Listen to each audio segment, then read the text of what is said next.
Iran যুক্তরাষ্ট্র পারমাণবিক আলোচনার নতুন পর্ব শুরুর আগে ইউরোপীয় দেশগুলোর সঙ্গে আলাদা বৈঠকের প্রস্তাব দিয়েছে তেহরান। পারমাণবিক চুক্তিকে বৈধতা দেয়া জাতিসংঘের চুক্তি শেষ হওয়ার আগেই রোমের সম্ভাব্য এই বৈঠকের মাধ্যমে ইউরোপীয় অবস্থান বুঝতে চায় ইরান।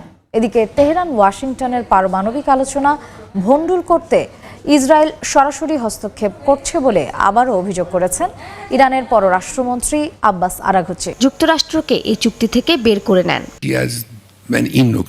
রয়টার্সে এক ইরানি কর্মকর্তা দাবি করেন তারা সমঝোতার জন্য প্রস্তুত। যে কোনো চুক্তিতেই ইরানের পারমাণবিক ও ব্যালিস্টিক ক্ষেপণাস্ত্র কর্মসূচি পুরোপুরি ধ্বংস করতে হবে। ইরানের পররাষ্ট্রমন্ত্রী আব্বাস আরাঘচি সামাজিক যোগাযোগ মাধ্যমে জানান নির্দেশনা দিচ্ছে ইসরায়েল। তবে আরাঘচি সাফ জানিয়ে দিয়েছেন বিদেশি কোনো হুমকিতে নিজস্ব নীতি পরিবর্তন করবে না ইরান।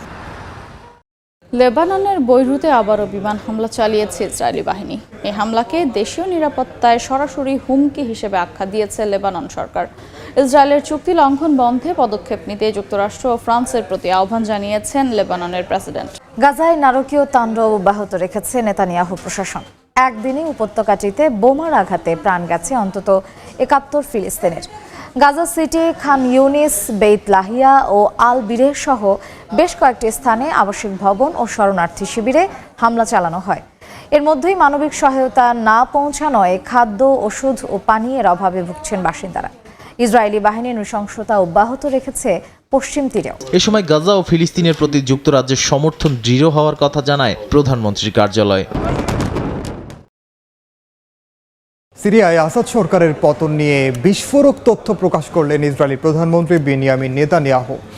ক্ষমতাচ্যুত প্রেসিডেন্ট বাশার আল আসাদকে বাঁচাতে ইরানের পাঠানো বিমান সে সময় আকাশপথেই রুখে দেওয়ার দাবি করেছেন তিনি। রোববার জেরুজালেমে এক সংবাদ সম্মেলনে একথা জানান নেতানিয়াহু। তবে ইরানের পক্ষ থেকে তাৎক্ষণিক কোনো মন্তব্য পাওয়া যায়নি। তবে ইসরায়েল ইরানের সেই প্রচেষ্টা রুখে দেয়। রোববার জেরুজালেমে এক সম্মেলনে এমনটাই দাবি করেন ইসরায়েলের প্রধানমন্ত্রী বিনয়ামিন নেতানিয়াহু। যদিও এই অভিযান সম্পর্কে বিস্তারিত আর কিছু জানাননি তিনি। তাৎক্ষণিকভাবে এ বিষয়ে কোনো মন্তব্য করেনি ইরান। ইউক্রেনে ৩ দিনের একতরফা যুদ্ধবিরতির ঘোষণা দিয়েছেন রুশ প্রেসিডেন্ট ভ্লাদিমির পুতিন। সোমবার রুশ প্রেসিডেন্ট জানান ৮ মে রাত ১২টা থেকে ১০ মে রাত ১২টা পর্যন্ত যুদ্ধবিরতি মেনে চলবে মস্কো। তবে ইউক্রেন বলছে শান্তি চাইলে রাশিয়ার উচিত ৩০ দিনের যুদ্ধবিরতি দেয়া। এর মধ্যেই মার্কিন প্রেসিডেন্ট ডোনাল্ড ট্রাম্প জানিয়েছেন ক্রিমিয়া ছাড়তে রাজি হয়েছে ইউক্রেন। যে কোনো পদক্ষেপ নেওয়ার পূর্ণ স্বাধীনতা দেন বলে খবর প্রকাশ করেছে দেশটির সংবাদ মাধ্যম এনডিটিভি। এই ঘোষণার পর বুধবার পাকিস্তানের তথ্যমন্ত্রী আতাউল্লাহ তারার জানান ৩৬ ঘন্টার মধ্যে পাকিস্তানে হামলা চালাতে পারে ভারত। নির্ভরযোগ্য সূত্রে এমন তথ্য পাওয়ার দাবি করেন তিনি। এ সময় পেহেলগাম ঘটনার সঙ্গে পাকিস্তানের সম্পৃক্ততার অভিযোগকে ভিত্তিহীন বলে আখ্যা দেন তিনি। বলেন পাকিস্তান এই ঘটনার নিরপেক্ষ তদন্ত চায়। ভিত্তিহীনভাবে সামরিক হামলা চালানো হলে যথাযথ জবাব দেওয়ার হুঁশিয়ারি দেন তারার। পাকিস্তান পুনরায় ঘোষণা করছে ভারতের যে কোনো ধরনের সামরিক আগ্রাসনের উপযুক্ত ও কঠিন জবাব দেওয়া হবে। আন্তর্জাতিক সম্প্রদায়কে সচেতন থাকতে হবে যে উত্তেজনার পরিণতি সহ তার দায়ভার সম্পূর্ণভাবে ভারতের ওপর বর্তাবে। জাতি নিজের সার্বভৌমত্ব ও ভৌগোলিক অখণ্ডতা রক্ষায় সব মূল্য চুকাতে প্রস্তুত।